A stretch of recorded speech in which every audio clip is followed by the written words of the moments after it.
Hey there, welcome back to the channel. So today I want to work on a little organizer for pencils, pens, scissors, all the stuff that gets used quite frequently, and so it'll be a little easier to work with being on the bench top versus in a drawer, scattered around the workshop. So, because like these scissors are in one drawer, and then the pencils and erasers are in a separate drawer, so either way this will be easier to work with.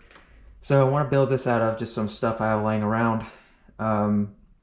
Trying to use up a bunch of the scrap wood that I've got around here for years. And I was thinking this 2x10 scrap cutoff would work perfect, because what I'd like to do is do some countersink drill holes in the bottom, and then have like the pins standing up vertically in those, and the scissors as well.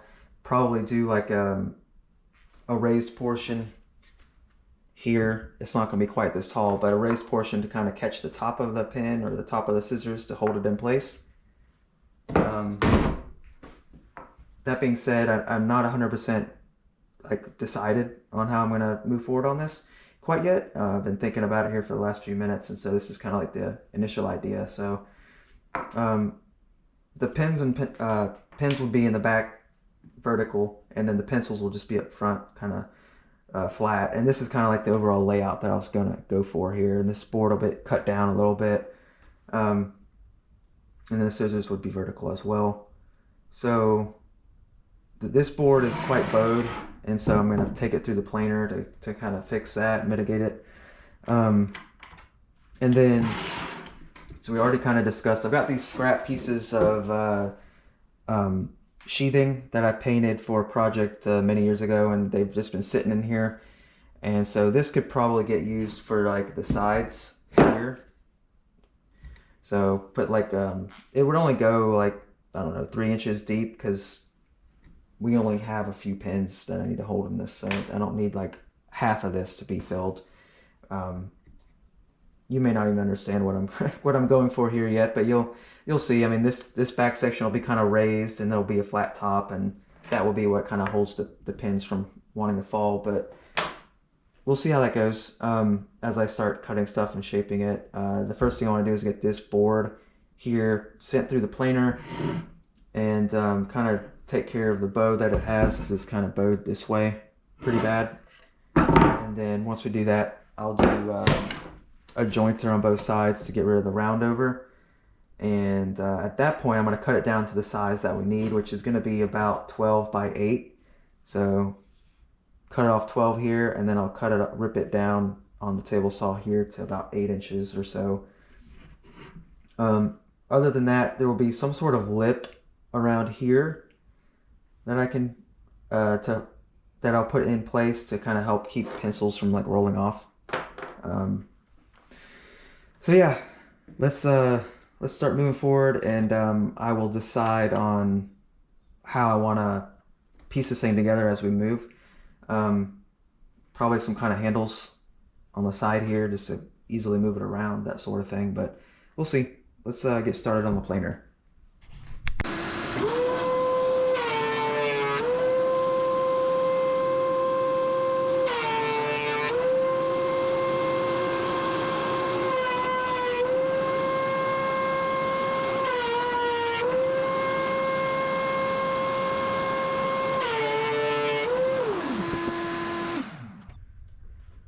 All right, it is perfect. Took all that bow out, which is great. I tell you, it is so invaluable having a planer around the workshop now. It's just so nice being able to do something like as simple as this, where this board was essentially, I wouldn't say unusable, depending on how you're trying to define that, but it was essentially unusable for this project, how badly bowed it was. And that planer just, or having any planer makes it just much better to work with. So we took off enough material to where I don't need to worry about jointing either side, because we're down to there's no more rounded edge. What we could possibly do is still run it on the jointer. Yeah, I'll still run it on the jointer because of that bow, the edges are not going to be perfectly perpendicular anymore. So yeah, let's go run it on the jointer. We can fix that, and then table saw to cut this down to the correct width that I want it to be, because we want it to be probably about 8 inches, and right now it's 9 and a little less than 9 1/4. So jointer and table saw. Let's go.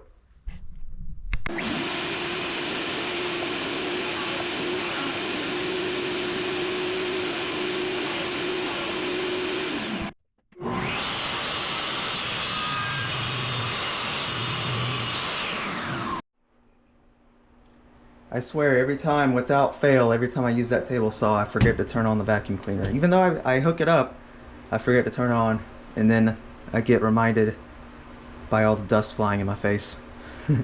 But that is also why I always wear safety glasses, so.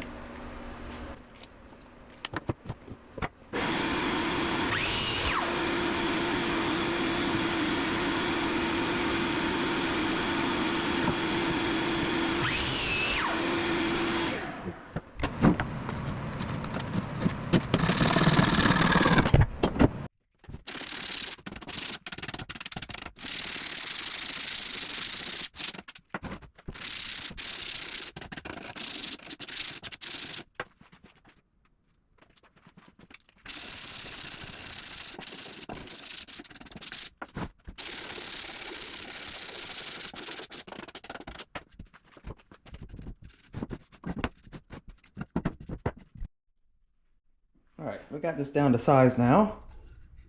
Everything should be good to go. So the thought was to use this scrap plywood here, essentially just like this. Attach it along the outside here, and then of course we'll bring it,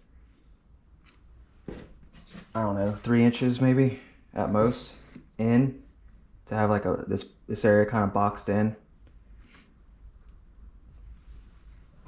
And then like scissors would be like that.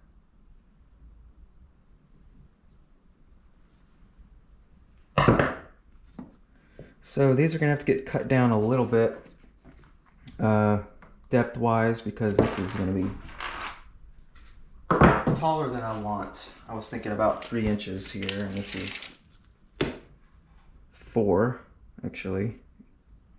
So we can cut these down by 1 inch, and that would probably be perfect. So I guess let me start with that. Let's get this piece ripped down to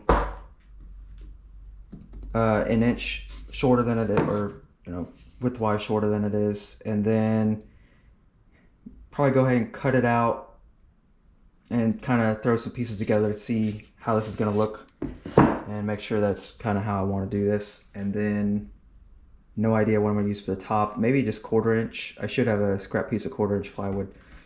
Yeah, so let's cut this down really quick.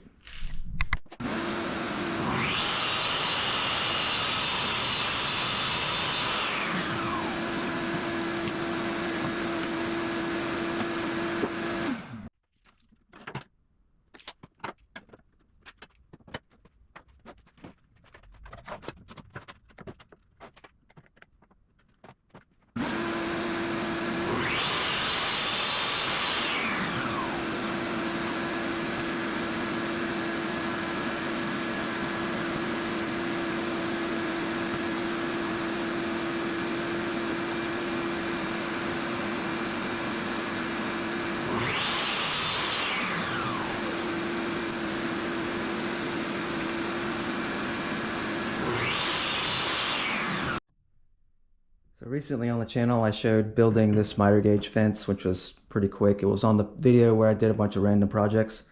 So I figured on this one, fine, I'll use this instead of using my miter saw. And so there you go. I used it. And like I said on that video, I just prefer using the miter saw. It's a really good tool, and if you have one, it's just easier, and in my opinion better to use it for most applications. Anyways, I mean, it works perfectly fine for this too. If all you have is a table saw, obviously having a miter gauge is going to be invaluable to you. So this is sort of the idea. Got it kind of mocked up here, and I would just need a piece to go in the front here, which I guess I could cut out of this other piece that I have already.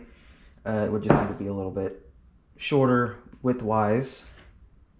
And then something to go on the top.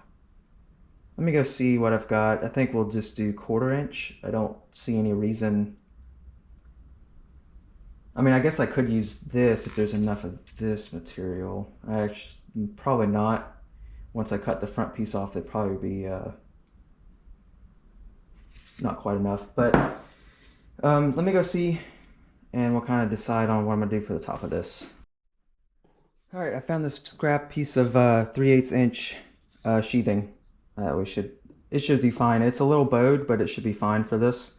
Most of the bow is on this end, so I can cut that off and not use it, and then this part can just get nailed down, possibly with glue and staples, and it won't be a problem. So I think we will use that. For this one, for this piece, let's go ahead and cut this down to the size it needs to be and get this piece in place.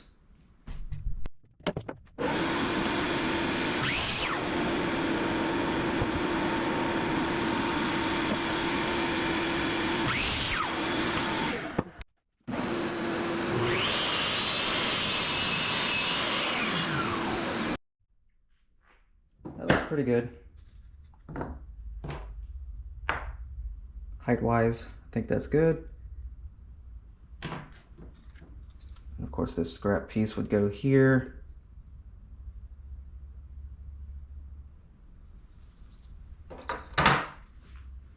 All right, so I think what we should do is go ahead and probably just get this piece put together, because it can be put together and then just put on separately. So like as one whole piece, you know, can be removed and slid on here. So I think we go ahead and get this on or together, and then we can get the top cut out, and then at that point we'll need to figure out the distance for the drill holes, and I guess we can go in and attach the top at that time as well, and then go ahead and figure out the distance for the drill holes from the side, from the edge, and then also for the bottom too, because like I said, I wanted to put like some countersink holes down here for these to rest in, just so that they're not like wobbling around. Maybe what I could do is go ahead and do the holes in the top and then try it out and see. I know for a fact the scissors are gonna have to have something to go into, but the pins may not. They may be fine without that. So let's just see how this works and take it from there.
All right, we can let that set up for about an hour. While we do that, we can get this cut out and think about how we want to do this front area for the pencils and the lead and all that. So get the top finished first, and then move on to that.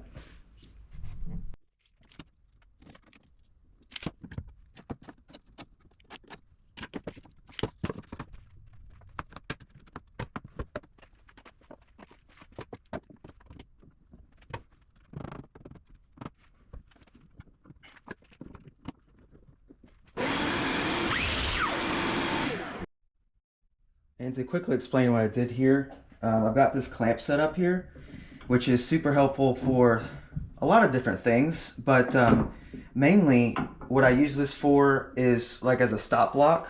So if I'm cutting a bunch of stuff at the same length, I can just quickly adjust it and put it on the fence and it's good to go. But what I used it for here was to actually hold this bowed piece of plywood down on this side of the blade so that whenever I cut through it wouldn't bow up and pinch the blade or fly out everywhere and go crazy. So pretty nice to have. It's just got these clamps, and then there's holes that I drilled in the top for the clamps to go, and it works super well.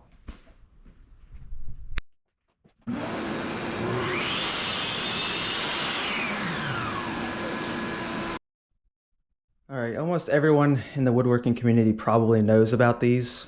They're super popular, and for doing stuff like this, it's just invaluable, really, in my opinion.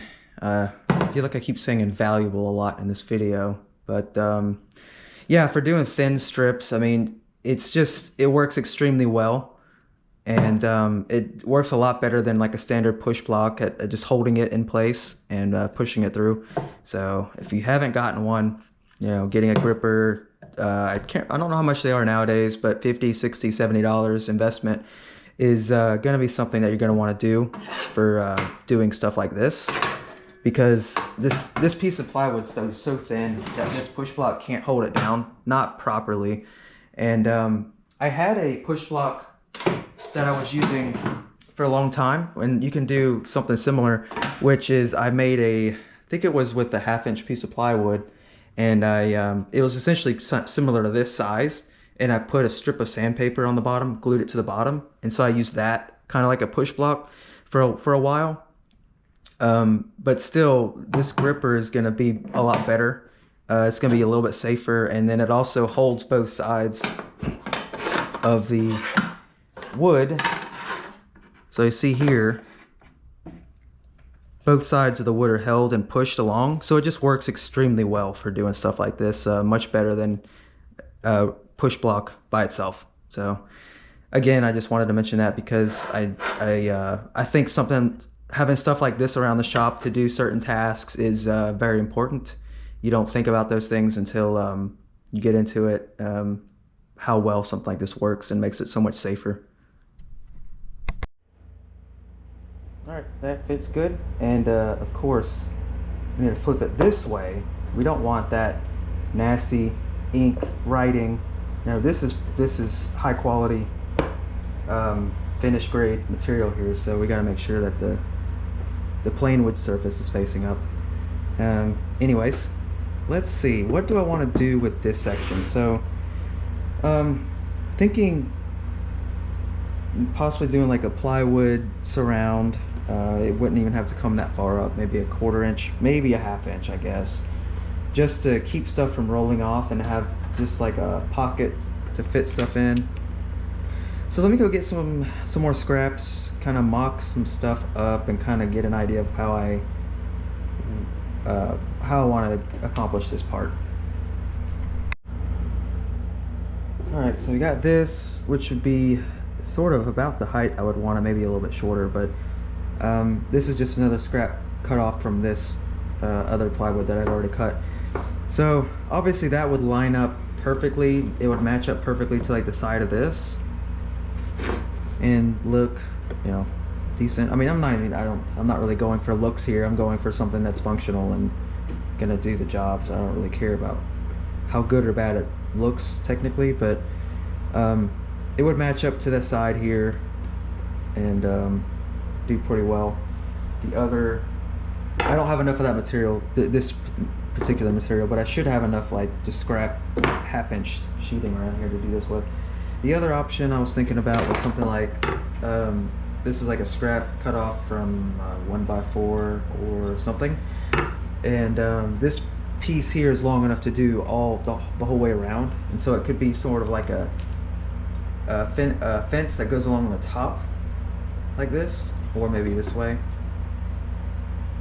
So it's not quite square, it's taller this way. Either way, We could do something like that, and that would just create a box. The third option I was thinking of, go get it.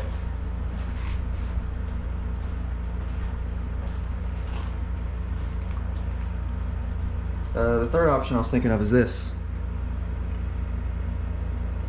and that's a router bit. Thinking about using the router to actually route out a tray in here instead of doing any kind of fence. Obviously that's a little bit more complicated and more work, but it would be, I think it'd be a little bit nicer than having something on the side attached or something on the top attached. Either way, like I said, I really just need something to hold some pins and stuff, so having something nicer, you know, not a huge deal for this project, but you know, it may be kind of fun to mess around with the router on this. The only obstacle there is I've got to figure out some sort of guide set up to get this, to be able to cut this out, because we need to have, I don't know, 1/2 inch to probably at least 1/2 inch, if not 3/4 inch distance from the sides here. So like the front and the sides would be that distance, whatever it is, 3/4 inch, and then the distance here would be whatever, 3 inches minus 3/4 or plus 3/4, something like that, to route this whole square out. But I had to figure out some kind of fence and guide system to do all that. It shouldn't be too hard, but I need to decide how involved I want to get on this. If I just want to hurry up and get it done with this, or see if we can get the router going. So let me think about it for a few minutes and bring you back. All right, while we decide on that, I want to go ahead and get this done. This top part glued in, or stapled in, or brad nailed and glued in, and possibly go ahead and drill out the holes. I want to just start getting stuff mocked up to kind of see how I like this fitting together. So I'm still deciding on what we're doing for this front part, but in the meantime, we'll go ahead and get this part knocked out. All right, I went through and made some marks, and we're gonna go take this over to the drill press and drill out all of these. I think we're gonna drill them all the same, but let me see how big the difference is between these, and then but I think they'll all be the same size hole, but we'll see. We went 1 inch from each end, or from each side here, and then an inch mark, or an inch between each mark here. So there's a total of 12 holes that we're gonna drill, and we still will have to do the scissor holes after that, but let's get these done first.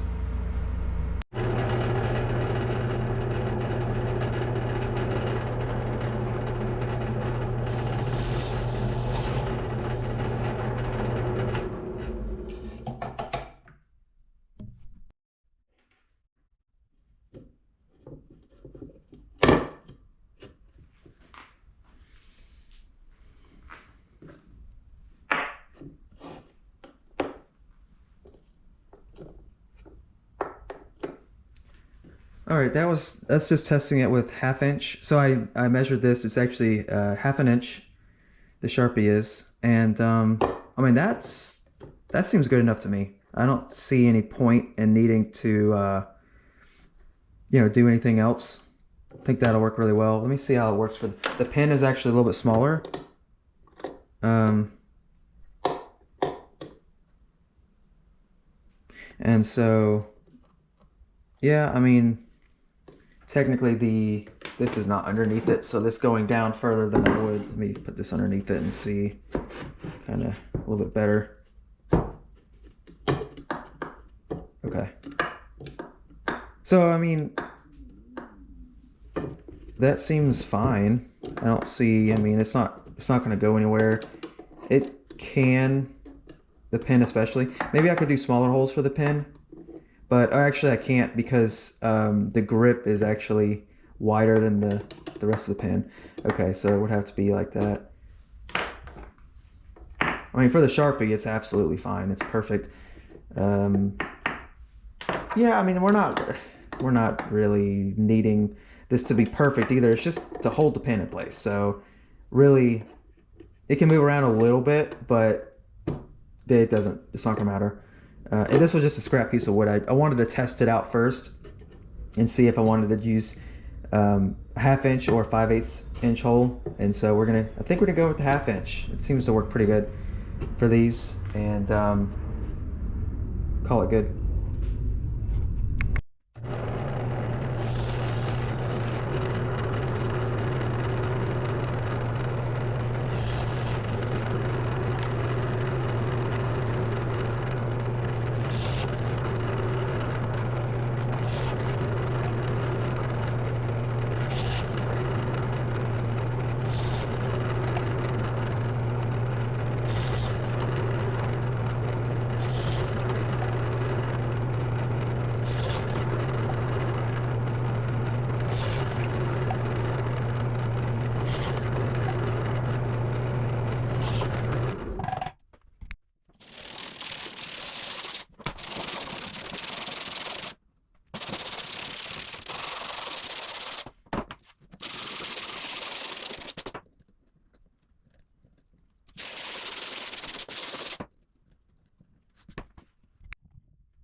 That works really well.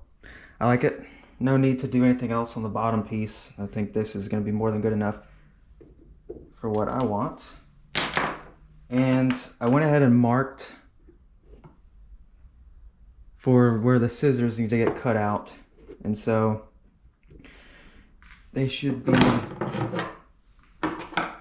be okay that far apart. And so I need to get this cut out, which it's 1 inch apart. So like going this way will be no problem with the chisel. It's actually perfect, seeing as how I made this. I've got a 1 inch chisel here, so that'll work good. The only issue is that I don't have a small enough chisel for this side. This is probably about 1/4 of an. Actually, this is what was it? The distance was like 9/32. That's what it was, because I used my calipers to measure the width of the scissors. So 9/32 is what that is. And so I don't have a chisel that size or even that small. I'm not even close. The smallest chisel I have is a 1/4 inch. So what I'm gonna do is see if I have I've definitely got a drill bit that's small enough, but essentially I'm just gonna drill a hole on each corner here, and then we'll use the chisel. And then after that, if we need to clean up the hole at all, which we probably don't, because the scissors aren't square. I mean, they don't go all the way to they're not going to be fully square. But if I want to clean it up, I can use a file and clean that up. Let's see how this does first, and take it from there.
Probably need to file it down a little bit more so that they fit further down. It's close, but we definitely don't want it that annoying to take in and out.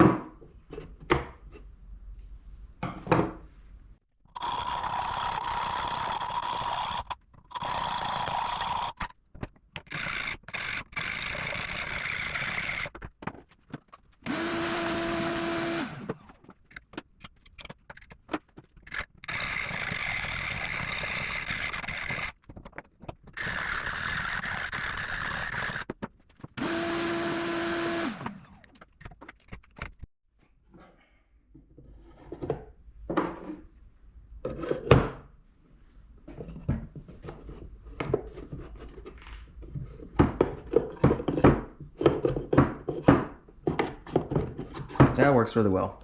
I like it. And there's no need to put anything else at the bottom supporting it. It's fine as it is. They can lean over a little bit like this, that's fine.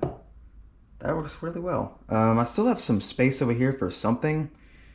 Not sure what I'm gonna put there yet, but today I'm out of time, and so I've got some other stuff I have to do today, so this is where we have to leave it for now. But I like it. I like how it's turned out so far, having these two. I do have another pair of scissors I could put in here, but I don't think we need all the scissors in this, stand. We have two. We have a small, or a medium, and a large.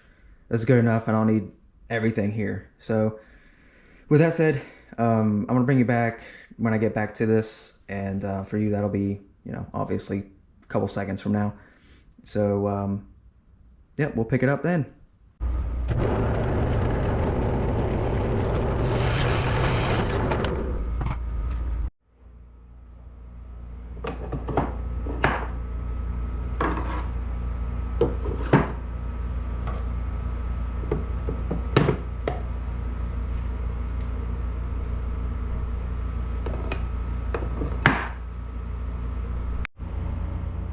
So I've decided I'm going to attempt to do the router method and route out a section of this board instead of putting fences around it or anything.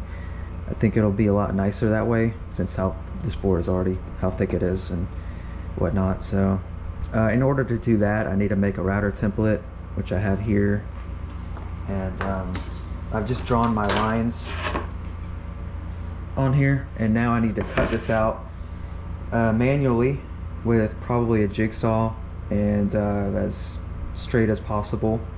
Jigsaws are not known for making super straight nice cuts, but that's all I can really do to make this template.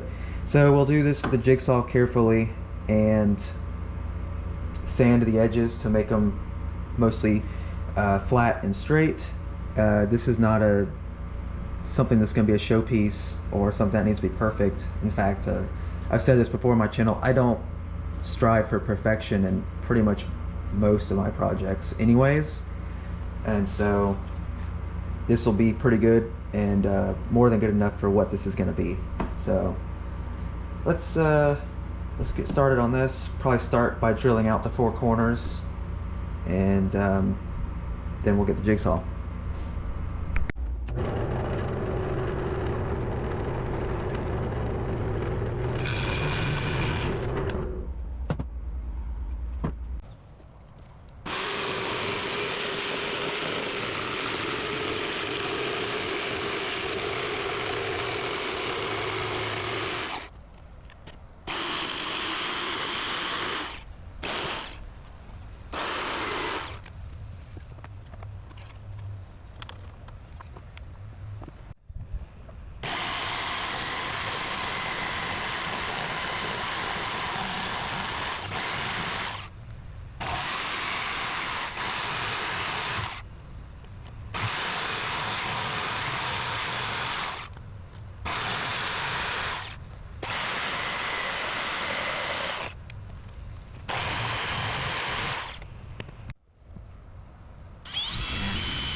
Alrighty, I'm pretty happy with that.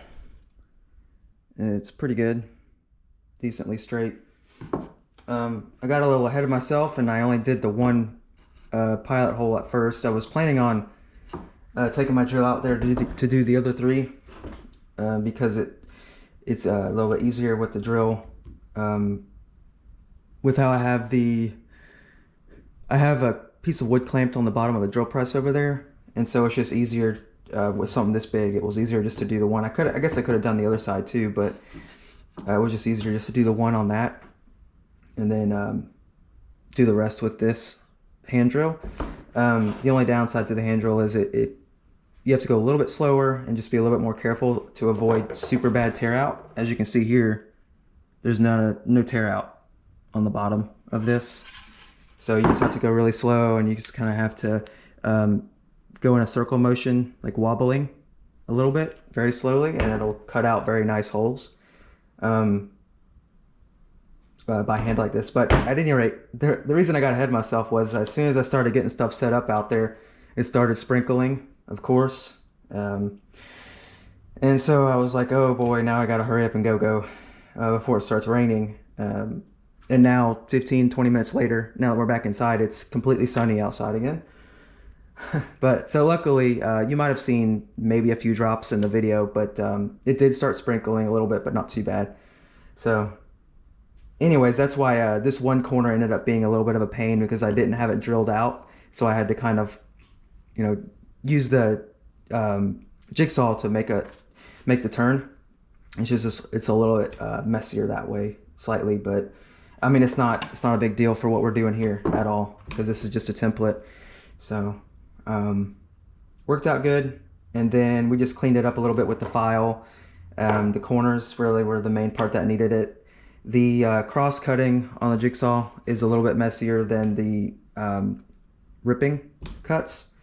So when you're going with the grain, it's easier to go straight versus cross cut, because the way the cross cut works, it just kind of tears everything out into small chunks, versus when you're ripping, it kind of makes a almost like if you have a chisel and you are like chiseling out, or using like a hand plane and scraping the top of wood where it makes that roll of the wood fibers. That's sort of what happens whenever you're going lengthwise, and so it makes it a little bit easier to go straight. But anyways, all that being said, we got it pretty nice and straight. Sanded it with 150 grit to make it pretty smooth and get rid of all the wood burrs and everything. So this should work pretty well. And then I'm going to clean up my file with this file cleaner here in just a second, and then we can move on to the next step. Another thing I wanted to mention was on my router, you've got a few different options whenever it comes to blades. And so there's like more rough cut blades, which is this one, the T144. And then there are finer blades like this blade that I actually have on there now for doing this. And so that is which one is that? T101.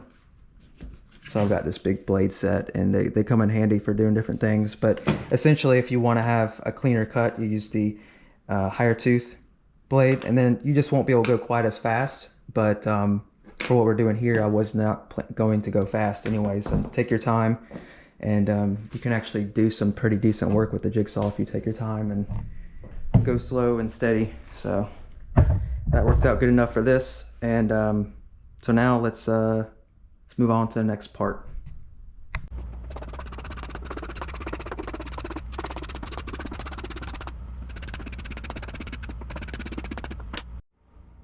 Alright, so how I created the template was that it was just going to sit flush to the end here.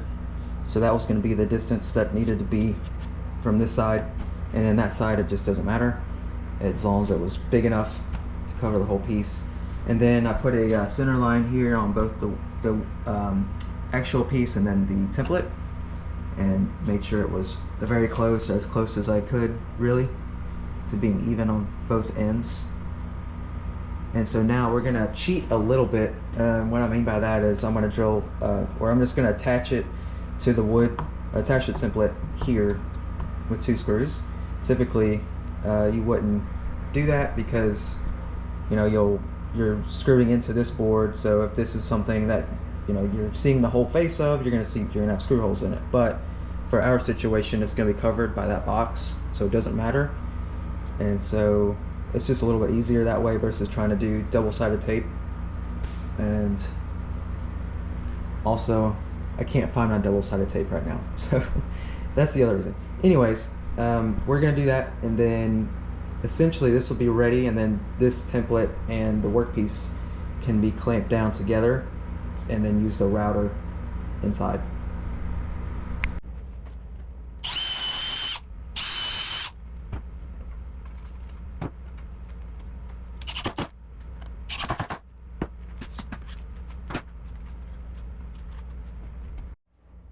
And one final step I want to do is I just want to take some 150 grit sandpaper and go across the whole top, especially just this area, this half that the router will be going over, just to make it a little smoother, make sure there's no bumps. Like the screws I just screwed in, you know, there's a little wood sticking up now, so there'll be a potential like bump or something, and we just want to make sure this is very smooth. So I'm going to do that now.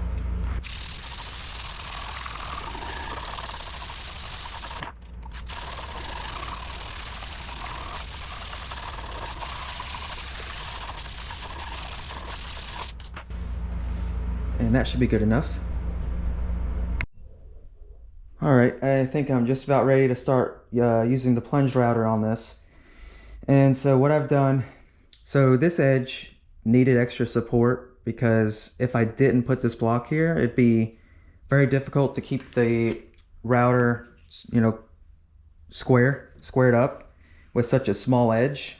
And so I got my parallel clamps, and they just so happen to be perfect height to where they're grabbing the plywood back there, which is perfect. So it's grabbing the template and then just clamping this board to the template and to the underpiece board as well, but essentially giving us a platform to run a straight line on. So it'll be a good square line, and then I've just kind of made sure all my clamps were out of the way.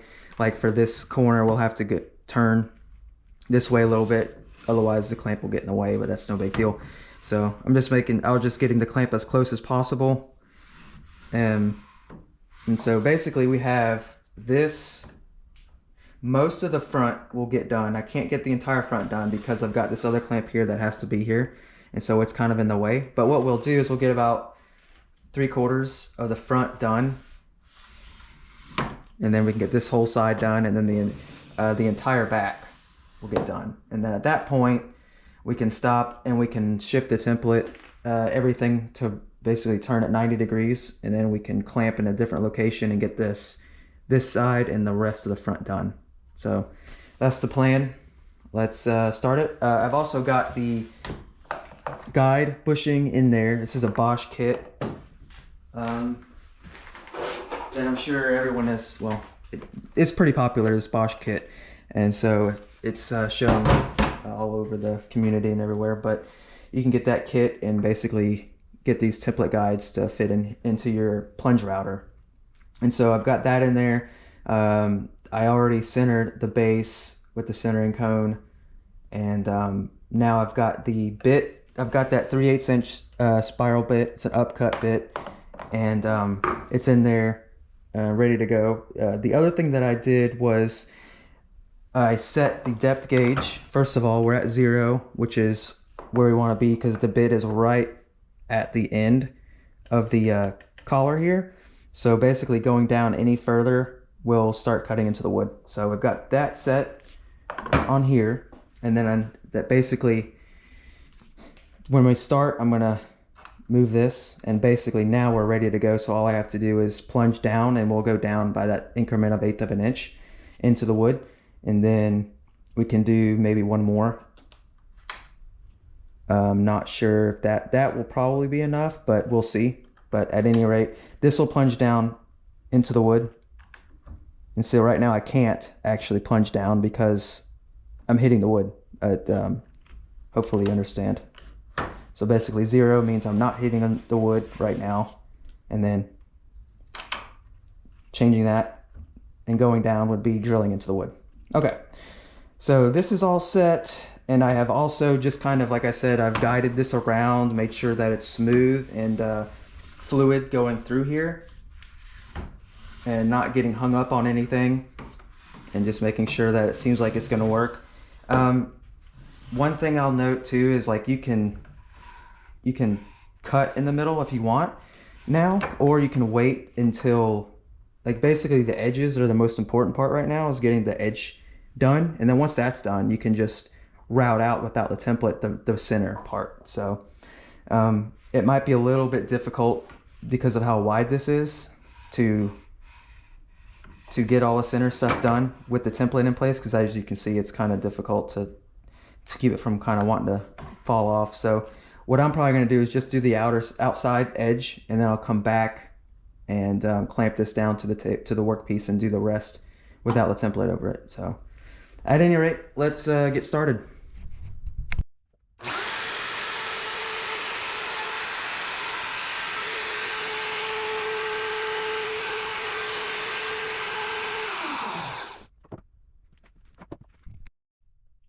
All right, and that's the first groove cut, or the first depth setting. I'm going to do the next depth settings, but what I'm going to do in between each depth setting is just go in here and vacuum out any of these wood chips and dust. And of course this is making a massive mess everywhere, but you know, not really anything I can do about it. So we'll just have to clean up after this project. But routers make a lot of wood chips, and there's no really good way to do a dust collection on this, as far as I know. Maybe some people have some other people have some good ideas on attaching a vacuum to it, but it's going to be very difficult to do that on something like this when I've got, you know, stuff. It's already difficult trying to work around the limited space I have, so having a giant adapter and vacuum hose coming out of this is just not going to work. So we just have to clean up the chips afterwards, but it's just how it goes sometimes. Anyways, let's do the next depth setting, and we're probably going to do the third depth setting as well, and then that should be deep enough, I think.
Alright, so that's 3 passes. I did do one extra pass in the middle just to kind of clean some stuff up. It didn't need much, but one extra pass at, I think, the second setting, and then this is, like I said, this is the third setting. I think we're going to go one more deep, and then I think that should be good. The other issue too, okay, so obviously I switched to this table because it's easier. I can get to the whole template with having areas to clamp back here, and that's one limitation I have on this table right now. When I built this table, wasn't really for doing stuff like this. It was more of like an assembly table or just a standard workbench table, but I do need a better table that's like this, which has areas to clamp in the middle or dog holes. That's, you know, on the very, very long list of things to do around here. And so in the meantime, I have to work with what I have, and that's this table, which is a great table. It's just, it's not great for this particular task because, as you may or may not have noticed, the table was like moving just a little bit. It's a very solid table, but for doing this kind of stuff, not ideal. But just be careful, and it's working just fine for me. But yeah, I can't wait to have a little bit better of a work table for this kind of stuff and sometime in the future. But yeah, let's do one more plunge depth down, and then I think that'll be deep enough for this pocket to hold all the pencils and random things.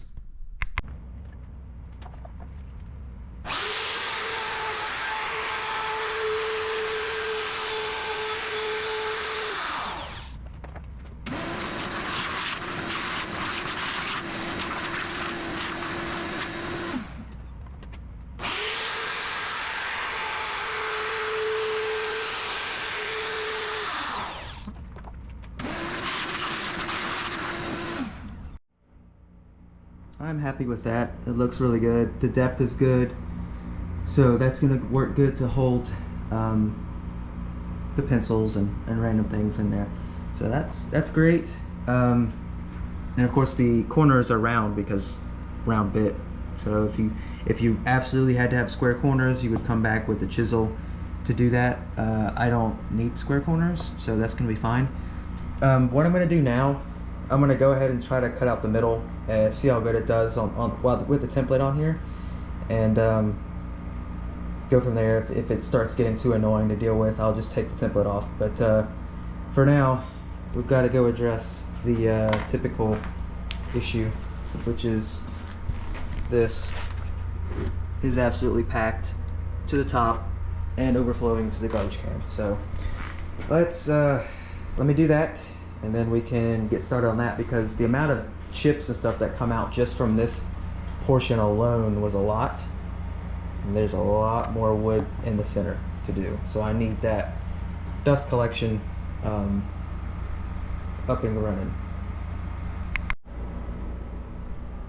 Totally full, and not too bad in there.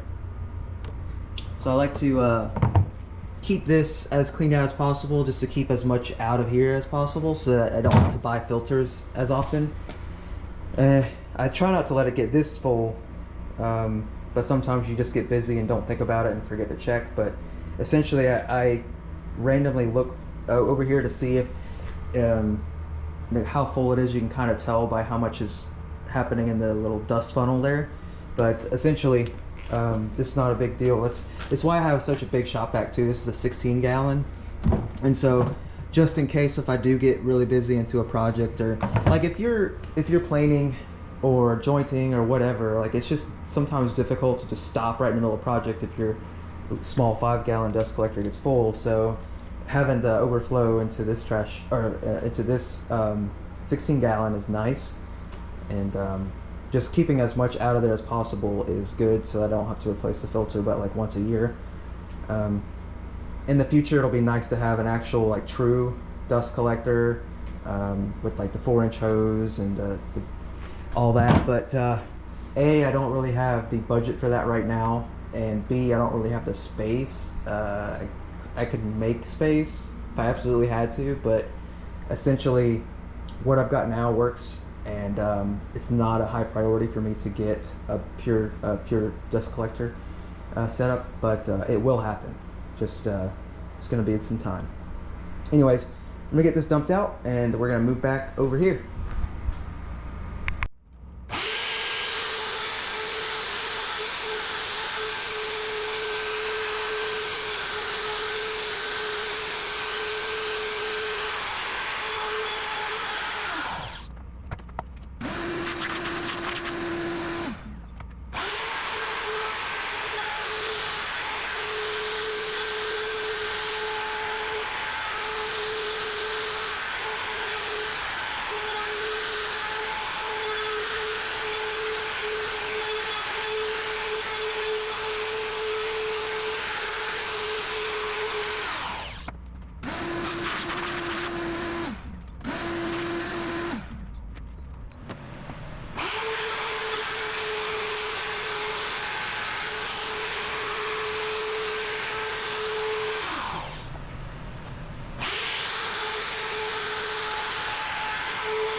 the router work is now done.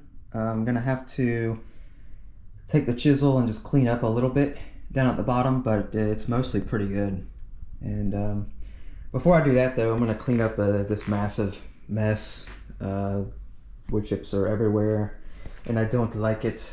So I'm gonna clean all that up, and then we're gonna take the template off, and then we're gonna clamp the piece back down, and then we're just gonna clean up with a chisel.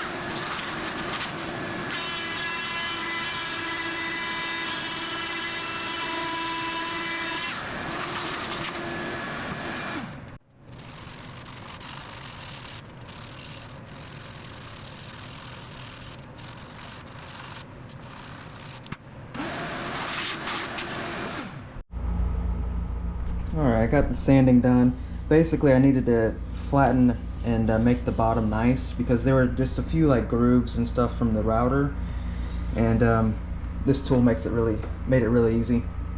60 grit sandpaper, and so I used that, and then I brought it down to 150 and then 220 by hand, the hand sanding block. So it's good in there, and then this is the back piece on. Well, not attached. It's just kind of mocked up right now. So what we're probably going to do now is I'm going to sand this down, all the outside pieces, to get it in decent shape to be able to paint. And then this I'm going to also sand down like the edges. I've already done the whole top part. I got to get these edges or three here. And then we're probably going to use the smaller router and route the edges over. At least the outside edges, probably the inside too, if it'll work for me. But I want to get all these edges kind of rounded over. It'll be nice.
So we used the router, put a 45 on the outside edge.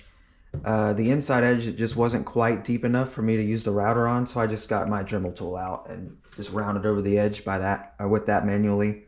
So that's fine. And then I just did the corners and a little bit just to make it a little bit nicer. So that was all done, and then I spray lacquer clear on this and the top piece, and then just spray lacquer white on this. Luckily, a lot of these pieces already had white from the previous project. These were scrap cutoffs from a different project, and I had painted that white previously, and so essentially just sanded everything down. And since this was already mostly white, it made it a little bit easier, better coverage with less spraying. And essentially we're just putting a nice protective coat over it, and I think it looks pretty good. I like the natural wood with white, complementary. I did that with my cabinets in here too, and it looks really good. So now I just want to attach this piece to the bottom and then this as well. And to do that, I'm going to use screws. Originally I was going to use like staples or brad nails, but I kind of want especially the top piece to be removable, just in case, like if maybe over time dust and debris will get down in here, and it'll be nice to be able to take this off and clean that. And then I just figure, you know, I could also just put screws in this bottom piece too, and just to make it removable as well, just in case. So I've got some small screws. We're just going to put, I think, 2 screws here and 2 screws here, and I think that'll be good enough. And we're going to pre-drill the holes right now. So let's do that.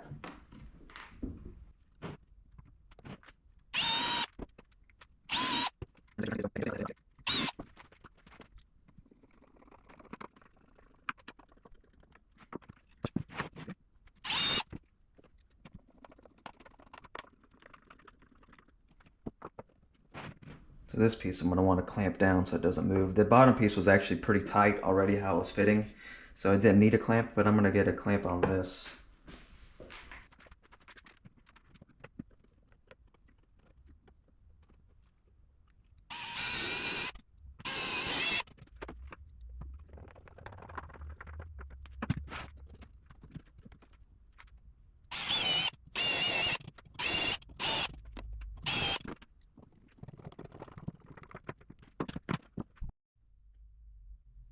Alrighty, and there it is. Everything's, well, most everything's in here.